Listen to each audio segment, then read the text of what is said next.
बिस्मिल्लाहिर्रहमानिर्रहीम। मेरा नाम बिन्यामिन है और आज जो टॉपिक हम डिस्कस करने जा रहे हैं उस टॉपिक का नाम है प्लास्टिड्स। थोड़ा सा जान लेते हैं प्लास्टिड्स के बारे में बेसिक इन्फॉर्मेशन। तो प्लास्टिड्स के बारे में कहा जाता है कि ये एक डबल मेम्ब्रेन बाउंड ऑर्गेनेल है जो कि मौजूद होता है प्लांट्स के अंदर और अल्जी के अंदर। फंक्शन के लिहाज से अगर हम देखें तो इनका काम केमिकल सेंसिसाइजर है, या ये कोई केमिकल बनाएंगे या फिर ये फूड को स्टोर करेंगे। मिसाल हमारे पास ये क्लोरोप्लास्ट नज़र आ रहा है जो कि प्लास्टिक का ही एक किस्म है और इनका काम होता है केमिकल सेंसिसाइजर। केमिकल सेंसिसाइजर से मुराद यहाँ पर ये फूड को प्रोड्यूस करने का काम करेंगे, यानी कि ग्लूकोज को बनाएंगे। जबकि एक और हमें प्लास्टिड नज़र आ रहा है जिसका नाम ल्यूकोप्लास्ट है। ये हमारे प्लांट्स के अंदर इनका काम ये स्टोर करना है फूड को स्टार्च की फॉर्म में। एक और भी प्लास्टिड्स यहाँ दिखाया गया है। इस प्लास्टिड्स का नाम है क्रोमोप्लास्ट और ये प्लांट्स के अंदर डिफरेंट पिगमेंट देने का काम करेगा, डिफरेंट कलर प्रोड्यूस करेगा, जो कि हमें फ्रूट्स के अंदर या फिर वेजिटेबल्स के अंदर या फ्लावर्स के अंदर नजर आते हैं, एक्सेप्ट ग्रीन कलर। इस स्लाइड में हम बात करेंगे एंडोसिम्बायोसिस थ्योरी के बारे में। तो ये जो एंडोसिम्बायोसिस थ्योरी है इसको समझने से पहले इसके टर्म को समझते हैं। एंडो का मतलब होता है इनसाइड होना, जबकि सिम्बायोसिस कहते हैं दो जानदारों का आपस में साथ रहना। तो इसका मतलब ये हुआ दो जानदार आपस में साथ रहेंगे। एंडो का मतलब क्योंकि इनसाइड है तो इसका मतलब ये है कि एक जानदार के अंदर दूसरा जानदार रहेगा, तो इसके लिए हम टर्म यूज करेंगे एंडो सिम्बायोसिस का। तो इसमें जो ये तस्वीर दिखाई गई है, पहले इस तस्वीर को हम जूम इन करके फिर समझने की कोशिश करते हैं। यहाँ पर इस स्लाइड में हमने इसको बड़ा करके दिखाया है। इस तस्वीर में हम अगर देखना चाहें तो हमें यहाँ पर एक सेल नज़र आ रहा है। ये जो सेल है, सबसे पहले इस सेल की इवोल्यूशन होगी। गौर से अगर हम इस सेल को देखें तो यहाँ पर हमें डीएनए भी नज़र आ रहा है और डीएनए के अराउंड साइटोप्लाज्म भी दिखाई दे रहा है और उसके साथ साथ इसकी एक प्लाज्मा मेम्ब्रेन भी नज़र आ रही है। तो ये हमें सेल जो है जो मालूम होता है, इस सेल का नाम हम प्रोकैरियोटिक सेल कहें तो गलत नहीं होगा। तो एक प्रोकैरियोटिक सेल दिखाया गया है हमें यहाँ पर। इस प्रोकैरियोटिक सेल की इवोल्यूशन होगी और क्या होगा कि इसके अराउंड एक न्यूक्लियर मेम्ब्रेन बनेगी, यानी कि एक न्यूक्लियस की फॉर्मेशन होगी। और फॉर्मेशन होने का तरीक़ेकार कुछ यूँ होगा कि जो प्रोकैरियोटिक सेल है, इनकी जो सेल मेम्ब्रेन है वो इनवेजिनेट होकर न्यूक्लियर मेम्ब्रेन के अराउंड एक कवर बनाएगी और आगे चलकर एक न्यूक्लियर एनवेलप बनेगा, जहाँ जो यहाँ पर हमें दिखाया गया है। तो इस तरह से एक प्रोकैरियोटिक सेल से यूकैरियोटिक सेल वजूद में आता है। अब ये जो यूकैरियोटिक सेल है, इसके अंदर बहुत सारे और भी ऑर्गेनेल बनेंगे, जैसे कि यहाँ पर दिखाया गया है कि एंडोप्लाज्मिक रेटिकुलम की फॉर्मेशन हो रही है। अगेन सेल मेम्ब्रेन फोल्ड होकर एंडोप्लाज्मिक रेटिकुलम बना रही है। और हमें पता है एंडोप्लाज्मिक रेटिकुलम एक ऐसा नेटवर्क है जो कि न्यूक्लियर न्यूक्लियर मेम्ब्रेन से शुरू होकर सेल मेम्ब्रेन तक एक्सटेंड कर सकता है। तो हमने यहाँ देखा कि कैसे एक प्रोकैरियोटिक सेल से यूकैरियोटिक सेल वजूद में आया। अब यूकैरियोटिक सेल एक जानदार है, एक लिविंग सेल है। अब इस लिविंग सेल के अंदर अगर कोई और जानदार आकर रहेगा तो इसके लिए हम टर्म यूज करेंगे एंडोसिम्बायोसिस का। तो यहाँ पर देखिए, यहाँ पर हमें ये एक यूकैरियोटिक सेल दिखाई दे रहा है। अब हमें पता है कि ये यूकैरियोटिक जो सेल है ये क्या करेगा, किसी और जानदार को अपने अंदर ले लेगा। तो दोनों जानदार जब साथ में रहेंगे और एक दूसरे को बेनिफिट देंगे और एक जानदार के अंदर दूसरा जानदार रहेगा, तो इस प्रोसेस को हम एंडोसिम्बायोसिस प्रोसेस का नाम देंगे। तो अब यहाँ पर ये हो रहा है कि ये हमारे पास यूकैरियोटिक सेल है। अब यहाँ पर एक बैक्टीरिया इसके अंदर जाते हुए हमें दिखाई दे रहा है और ये बैक्टीरिया जब सेल के अंदर जाएगा तो वो कैसे जाएगा कि यूकैरियोटिक सेल की जो मेम्ब्रेन है, ये मेम्ब्रेन फोल्ड होगी, इसको इनगल्फ किया जाएगा एंडोसाइटोसिस प्रोसेस के दौरान। तो नतीजे में क्या होगा, ये बैक्टीरिया सेल के अंदर आ जाएगा। आज इस बैक्टीरिया को हम जानते हैं माइटोकॉन्ड्रिया के नाम से। अब माइटोकॉन्ड्रिया और कुछ भी नहीं, ये एक ऐसे किस्म के बैक्टीरिया है जो कि हेटरोट्रॉफिक बैक्टीरिया है, जो कि यूकैरियोटिक सेल के अंदर रहेंगे और ये यूकैरियोटिक सेल को फायदा देंगे, ये यूकैरियोटिक सेल को एनर्जी प्रोवाइड करेंगे। नतीजे में हमारा ये यूकैरियोटिक सेल इस बैक्टीरिया की प्रोटेक्शन करेगा।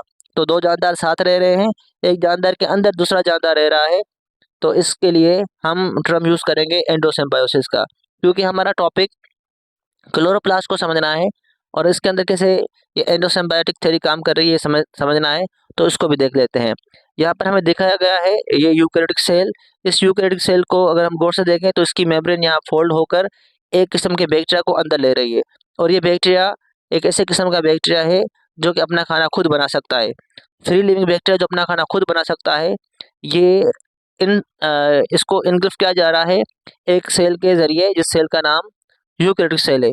तो नतीजे में ये यूकैरियोटिक सेल इस बैक्टीरिया को अपने अंदर ले लेगा, और जो ये सेल है प्लांट का सेल, जिसके अंदर एक और जानदार रह रहा है, जब दो जानदार साथ में रहे और एक जानदार के अंदर दूसरा जानदार रहे, उसके लिए हम टर्म यूज़ करेंगे एंडोसिम्बायोसिस का।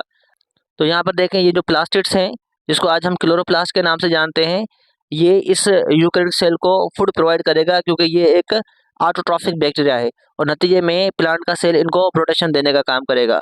तो ये तमाम तर चीज़ें हैं जो एंडोसिम्बायोटिक थ्योरी हमें बताती है, कैसे दो जानदार साथ रहेंगे और एक जानदार कैसे दूसरे जानदार के अंदर रहेगा, और दोनों एक दूसरे को म्यूचुअल बेनिफिट देंगे।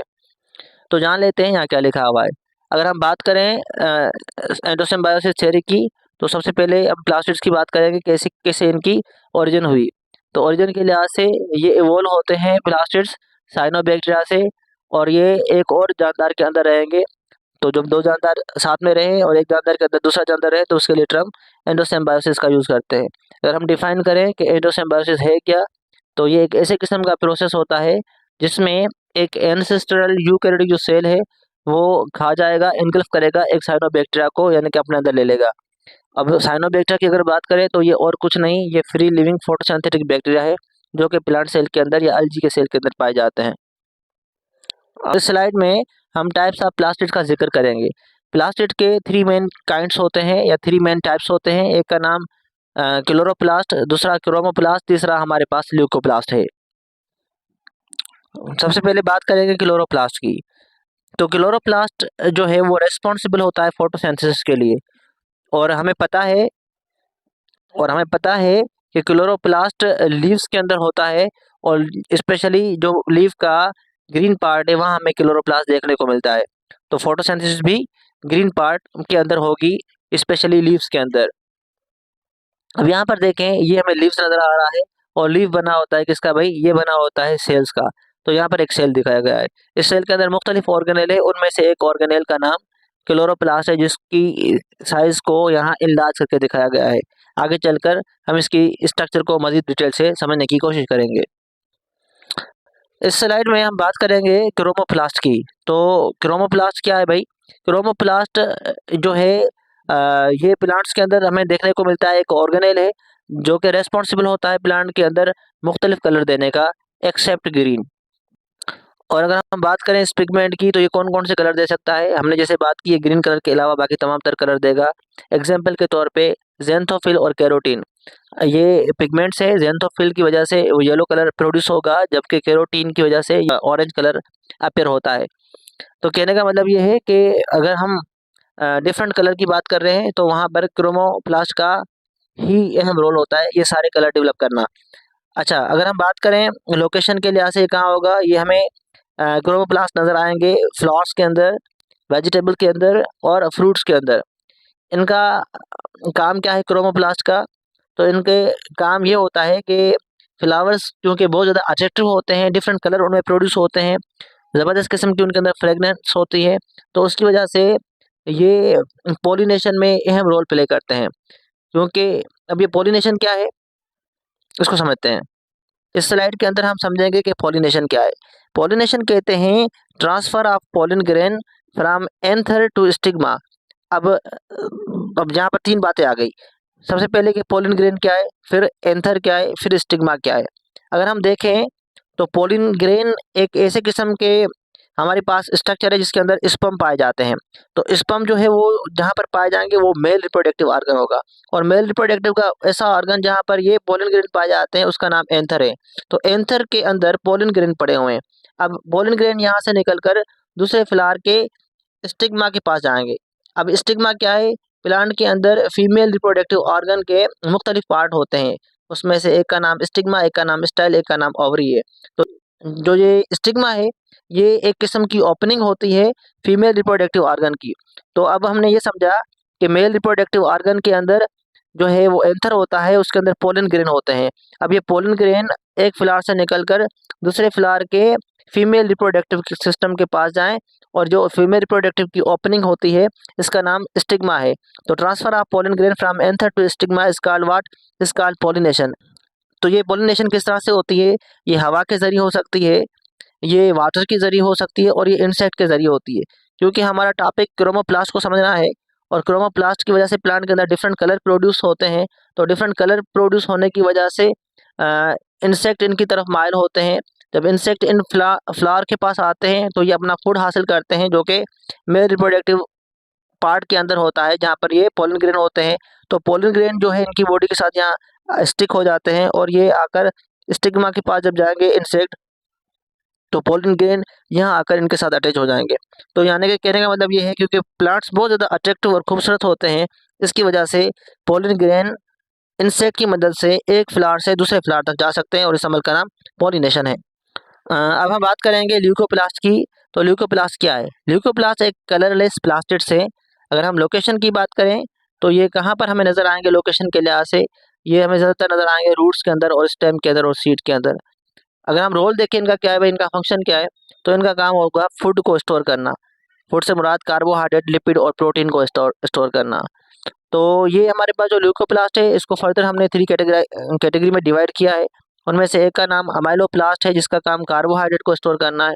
दूसरे का नाम एलियोप्लास्ट है, जिसका काम लिपिड को स्टोर करना होता है। तीसरे का नाम भाई प्रोटियोप्लास्ट है, जिसका काम प्रोटीन को स्टोर करना होगा। इस स्लाइड में हम बात करेंगे प्रोप्लास्टिड्स की। तो ये प्रोप्लास्टिड्स क्या होते हैं? प्रोप्लास्टिड्स हमारे पास एक ऐसे किस्म के अनडिफरेंशिएटेड प्लास्टिड्स हैं, जहाँ जो कि प्लांट के अंदर मेरिस्टेमेटिक सेल के अंदर पाए जाते हैं। मेरिस्टेमेटिक सेल वो सेल होते हैं जिनके पास एबिलिटी हो कि सेल डिवाइड हो सके। इनके बारे में कहा जाता है कि ये प्रीकर्सर्स हैं। ऑल टाइप ऑफ प्लास्टिड्स जो है इसी प्रोप्लास्टिड से अराइज होंगे। प्रीकर्सर्स ऐसे सेलों को, प्रीकर्सर हम उनको कहते हैं जिनसे दूसरी कोई चीज़ की फॉर्मेशन हो। मिसाल हमारे पास यहाँ पर नज़र आ रहा है ये प्रोप्लास्टिड्स। ये एक ऐसी स्ट्रक्चर है जिससे हमें आगे चलकर क्लोरोप्लास्ट और ल्यूकोप्लास्ट बनते हुए नजर आएगा। और ल्यूकोप्लास्ट के अंदर अमाइलोप्लास्ट, एलियोप्लास्ट और प्रोटियोप्लास्ट सारे फहरिस्त है। तो कहने का मतलब है तमाम तर जो प्लास्टिड्स है, क्लोरोप्लास्ट, क्रोमोप्लास्ट, ल्यूकोप्लास्ट, जहाँ से उनकी ओरिजिनेशन हो रही है वो प्रोप्लास्टिड्स कहलाएगा। तो प्रोप्लास्टिड्स जो है वो प्रीकर्सर है ऑल काइंड ऑफ प्लास्टिड्स के लिए। अगर हम देखें तो ये अनडिफरेंशिएटेड सेल्स हैं, आगे चलकर यही डिफरेंशिएट होंगे, तो वहाँ इन्हीं से ही क्या बनेंगे? क्लोरोप्लास्ट, क्रोमोप्लास्ट और ल्यूकोप्लास्ट बनेंगे। अब हम कोशिश करेंगे कि डिटेल से समझें कि स्ट्रक्चर ऑफ क्लोरोप्लास्ट कैसी होती है। तो स्ट्रक्चर ऑफ क्लोरोप्लास्ट को समझते हैं। अब हम क्लोरोप्लास्ट को बेहतर समझें, इसलिए हमने इसको 3 पार्ट्स में डिवाइड किया है। एक इनकी इन्वेलप, क्लोरोप्लास्ट की इन्वेलप, दूसरा स्ट्रोमा, तीसरा थाइलोकॉइड। तो 1 बाय 1 करके हम इनको समझने की कोशिश करते हैं। तो यहाँ पर हम बात करेंगे इन्वेलप की, यानी कि मेम्ब्रेन्स की। तो अगर हम गौर से देखें इस स्ट्रक्चर में हमें ये क्लोरोप्लास्ट नज़र आ रहा है। तो क्लोरोप्लास्ट के जो है, अगर हम स्ट्रक्चर को देखें तो यहाँ पर हमें डबल मेम्ब्रेन एक स्ट्रक्चर इसको नज़र, तो हमें यहाँ पर एक डबल मेम्ब्रेन स्ट्रक्चर नज़र आएगी। जो बाहर वाली मेम्ब्रेन है इसको हम नाम देते हैं आउटर मेम्ब्रेन का, और इसके अंदर भी एक मेम्ब्रेन नज़र आ रही है जिसको हम नाम दे रहे हैं इनर मेम्ब्रेन का। और गौर से देखें इन 2 मेम्ब्रेन के दरमियान हमें स्पेस नज़र आएगी जिसका नाम इंटर मेम्ब्रेन स्पेस है। तो हमने ये देखा कि इनके पास आउटर मेम्ब्रेन, इनर मेम्ब्रेन और इंटर मेम्ब्रेन स्पेस पाया जाता है। अब इस स्लाइड में हम डिस्कस करेंगे कि स्ट्रोमा क्या है।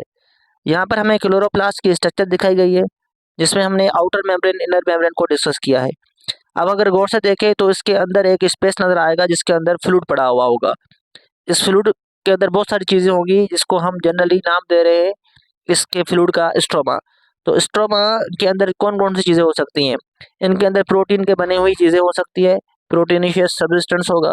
और इसके अलावा इसके अंदर अपना एक सर्कुलर डीएनए हो सकता है, क्योंकि हमें पता है क्लोरोप्लास्ट इज़ अ बैक्टीरिया जो कि इस यूकेरियोटिक सेल के अंदर रह रहा है, जो प्लांट सेल है। और इसके अंदर हमें आरएनए देखने को मिल सकते हैं, और इनके अंदर राइबोसोम्स हो सकते हैं और बहुत सारे एंजाइम्स। और फूड की जो फॉर्मेशन होती है, ग्लूकोज वगैरह, वो इसी स्ट्रोमा के अंदर बनता है। इसके अंदर एटीपी हो सकती है, इनके अंदर एनएडीपीएच हो सकती है। तो बहुत सारी चीज़ें डिजोल्व फॉर्म में जो हमें नज़र आएंगी वो स्ट्रोमा के अंदर नज़र आएंगी। हमने डिस्कस किया envelope membranes of the chloroplast, और उसके साथ साथ हमने अभी डिस्कस किया कि स्ट्रोमा क्या होता है। अब बारी है कि डिस्कस किया जाए कि थाइलोकॉइड क्या है। थाइलोकॉइड और कुछ नहीं, थाइलोक्वाइड एक डिस्क शेप स्ट्रक्चर है जो कि क्लोरोप्लास्ट के अंदर पाई जाएगी। तो ये क्लोरोप्लास्ट की स्ट्रक्चर नजर आ रही है, तो इसके अंदर आपको डिस्क शेप स्ट्रक्चर नजर आ रही है, इसी का नाम थाइलोक्वाइड है। अब थाइलोक्वाइड के अंदर देखें तो हमें क्लोरोफिल देखने को मिलेगा और दूसरी पिगमेंट्स भी हमें यहीं पर नजर आएंगी। ये थाइलोक्वाइड की जो मेम्ब्रेन है, ये एक ऐसी जगह होती है जहाँ पर लाइट रिएक्शन या लाइट डिपेंडेंट रिएक्शन स्टार्ट होता है, जो कि फोटोसिंथेसिस का पहला रिएक्शन होगा, जहाँ पर लाइट रिएक्शन को इस्तेमाल करते हुए एटीपी और एनर्जी बनाई जाएगी, एनएडीपीएच बनाई जाएगी। हमने देखा कि थाइलोक्वाइड एक डिस्क शेप स्ट्रक्चर है। अगर हम ऐसे ग्रुप ऑफ थाइलोक्वाइड यानी कि एक थाइलोक्वाइड के ऊपर दूसरा थाइलोक्वाइड रखते जाएं तो हमें एक ग्रुप ऑफ थाइलोक्वाइड देखने को मिलेगा। इस ग्रुप ऑफ थाइलोक्वाइड को हम ग्रेनम के नाम से जानते हैं। मिसाल आप इस तस्वीर को देख लें, यहाँ पर एक तस्वीर दिखाई गई है, ये क्लोरोप्लास्ट की स्ट्रक्चर है, इसमें हमें ग्रेनम नजर आ रहा है।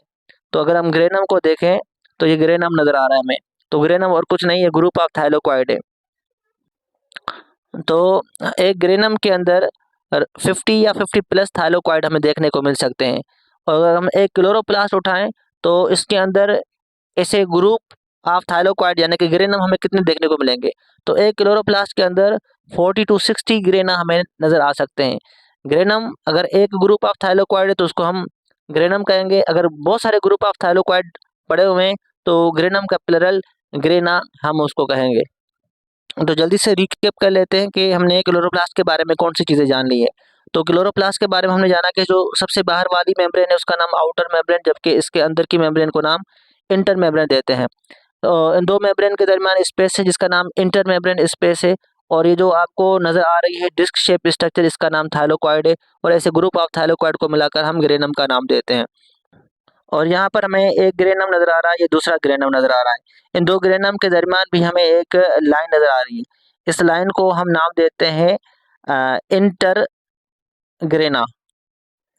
और जो इसका फ्लूइड वाला रीजन है, जहाँ पर बहुत सारी चीज़ें डिसॉल्व होंगी, जहाँ पर ग्लूकोज बनेगा, जहाँ पर एंजाइम्स होंगे, जहाँ पर एनएडीएच पड़ी होगी, जहाँ पर बहुत सारे डिफरेंट मॉलिक्यूल पड़े होंगे, ये जो लिक्विड वाला पोर्शन है इसी का नाम स्ट्रोमा होता है। इस स्लाइड के अंदर हम क्लोरोप्लास्ट के बारे में मज़ीद डिटेल जानने की कोशिश करेंगे। इसके बारे में कहा जाता है कि ये एक सेमी ऑटोनॉमस ऑर्गेनेल है, क्योंकि इनके पास अपना डीएनए, अपना आरएनए और उसके पास अपने राइबोसोम्स होते हैं। जैसे कि हर एक जानदार के अपने डीएनए, अपना आरएनए और अपने राइबोसोम्स होते हैं। चाहे फिर वो बैक्टीरिया हो, चाहे फिर वो प्लास्टिड्स हो, या फिर चाहे वो हमारा यूकेरियोटिक सेल ही क्यों ना हो। तो ये जो जानदार है उनके अंदर ये खूबियाँ होती है कि डीएनए, आरएनए और राइबोसोम्स उनके अपने होते हैं। और जो जानदार होते हैं वो इंडिपेंडेंटली अपनी रेप्लिकेशन कर सकते हैं। जैसे कि बैक्टीरिया अपनी रेप्लिकेशन खुद कर सकता है, तो इसी तरह से ये हमारे पास जो क्लोरोप्लास्ट है वो भी अपनी रेप्लिकेशन खुद कर सकता है। तो इसलिए हम कहते हैं कि ये एक सेमी ऑटोनोमस स्ट्रक्चर है जो कि यूकेरियोटिक सेल के अंदर पाई जाती है। तो ये अपनी रेप्लिकेशन खुद कर रहा है और इनके पास डीएनए और आरएनए और राइबोसोम्स है। तो हम ये कह सकते हैं कि ये ऐसे किस्म के स्ट्रक्चर्स हैं जो कि एक लिविंग ऑर्गेनिज्म की तरह एक्ट कर रही है। इसलिए साइंटिस्ट का मानना ये है कि ये और कोई नहीं, ये बैक्टीरिया है, क्योंकि इनकी स्ट्रक्चर बैक्टीरिया के साथ काफ़ी रिजेबल हो रही है।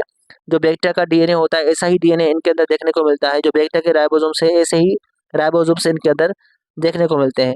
जैसे आपको इस स्ट्रक्चर में भी दिखाया गया है कि ये क्लोरोप्लास्ट की स्ट्रक्चर है और यहाँ पर इनका डीएनए हमें नजर आ रहा है, क्लोरोप्लास्ट डीएनए। और उसके साथ साथ यहाँ पर आपको राइबोसोम्स भी नजर आ रहे हैं। अब हम थोड़ा बात करेंगे कि क्लोरोप्लास्ट का फंक्शन क्या है। तो क्लोरोप्लास्ट एक ऐसे किस्म के ऑर्गेनेल होते हैं जिनके बारे में कहा जाता है कि ये साइट ऑफ फोटोसिंथेसिस है, यहाँ पर फोटोसिंथेसिस होगी। और फोटोसिंथेसिस के दो स्टेप्स होते हैं, एक लाइट रिएक्शन जबकि दूसरा डार्क रिएक्शन।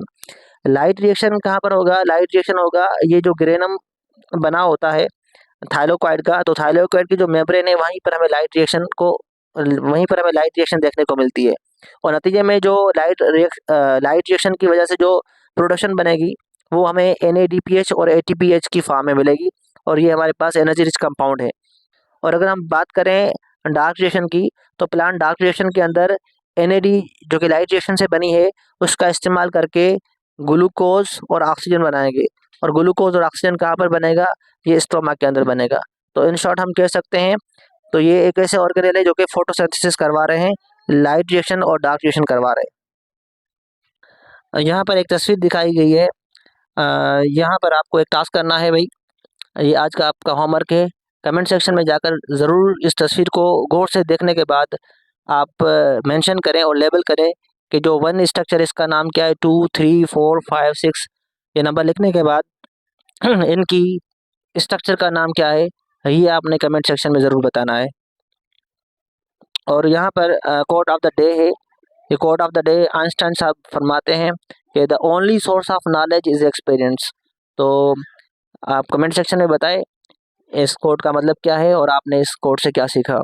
थैंक यू, जज़ाकल्लाह।